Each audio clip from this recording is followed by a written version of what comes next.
tinoti aonekwa, nokuti kana munhu waberekwa mumusha wava vanhu vevanhu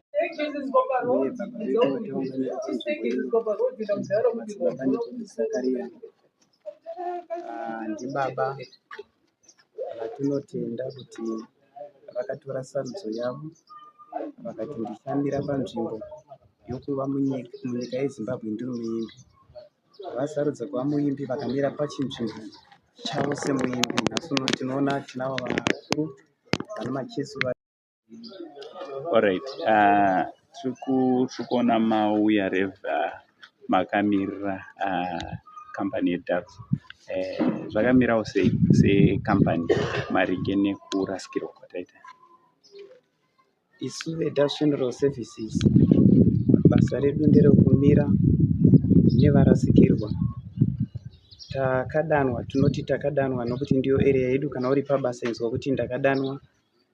Isu kubasa kwedu, kudanwa kwedu ndokuti kana paita matambudziko tine zvatinogona kunge tichimira nazvo nevanhu varasikirwa, zvakafanana nemawater bowser.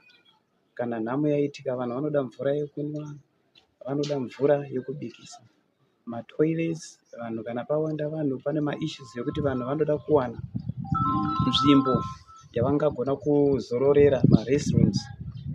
Tine maissues akafanana nokuti iye zvino mwaka watiri kuri kunaya, pane matents atinogona kunge tichipindirawo navo nezvimwe zvakawanda. Saka tiri kuti isusu seDoves nderimwe basa redu rokuti kana nhamo dzakadai dzaitika tinobatsira. Munoona kuti dzimwe nhambo pamaNational Heroes paya tiripo, tiri kubatsira pama-high profile funerals.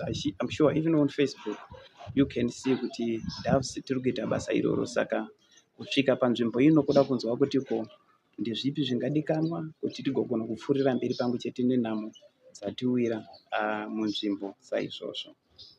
Alright, kumhuri yeZimbabwe pamwe nemakambani akasiyana siyana, mungada kukurudzirawo kuti kudii kana tinge tawirwa nedambudziko rakaita seri? Ndinoda kumira ndichitaura mashoko ekuti kana dambudziko rauya hazvinei kuti makambopesana apo nepapo mukufamba, nokuti pese panogara vanhu, mungava baba namai, mumba munopesana, vavakidzani munopesana. Asi kurudziro yangu ndeyekuti kana dambudziko rauya ngarive redu tose. Vangava vemakereke, hazviri kuti vanga vachimba zviri zvemakereke, ngatipindirei. Makambanizi vanogonawo kubatsira kuvanhu vakaita saizvozvi, ngatipindirei. Mumwe nemumwe tose dzvambo. Zvanzi naPurezidendi wedu Mandela yavo ndeyokuti nyika inovakwa newenhu wayo.